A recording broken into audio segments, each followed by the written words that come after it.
डरावनी कहानी दरवाजे की दूसरी तरफ। अंशिका हमेशा की तरह देर रात पढ़ाई कर रही थी।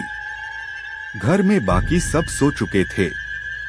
बाहर ठंडी हवा चल रही थी और खिड़की बार बार चरमराती आवाज कर रही थी। कमरे की लाइट हल्की झिलमिला रही थी, जैसे किसी अदृश्य सांस के साथ धड़क रही हो। रात के लगभग 2:47 बजे थे जब उसे पहली बार वह आवाज सुनाई दी। ठक ठक ठक।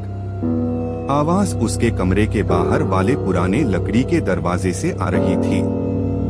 वह चौंक कर खड़ी हुई, धीरे से बोली, कौन है? कुछ नहीं। सन्नाटा। पूरा घर जैसे सांस रोककर सुन रहा हो। अंशिका ने सोचा शायद हवा होगी, लेकिन फिर ठक ठक ठक। इस बार पहले से ज्यादा तेज और पास। उसकी रीढ़ में सिहरन दौड़ गई। वह दरवाजे के बिल्कुल पास गई। हिम्मत करके अंदर से कान लगाया। उसे दरवाजे की दूसरी तरफ से किसी की धीमी भारी सांसें सुनाई दे रही थी, मानो कोई खड़ा होकर इंतजार कर रहा हो। अंशिका ने डरते हुए पूछा, कौन कौन है? इस बार जवाब मिला, एक बहुत धीमी फटी हुई आवाज में, बस दरवाजा खोल दो।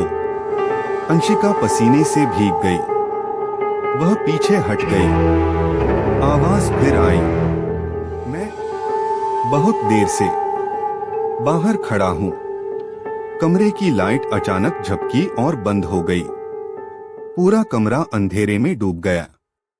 अब सिर्फ 2 चीजें सुनाई दे रही थी। एक, उसके दिल की धड़कन। 2, दरवाजे की दूसरी तरफ किसी के नाखून से खुरचने की आवाज। खर्र खर्र खर्र।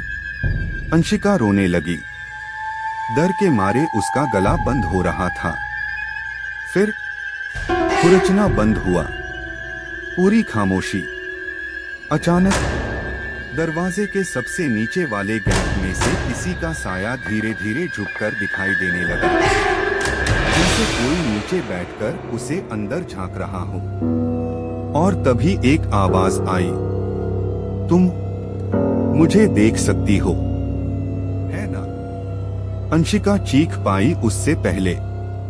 दरवाजे के पीछे से वह चीज तेजी से ऊपर की ओर उठी और दरवाजा अपने आप थोड़ा सा खुल गया। एक सफेद सूखा हुआ हाथ अंदर की ओर सरक आया।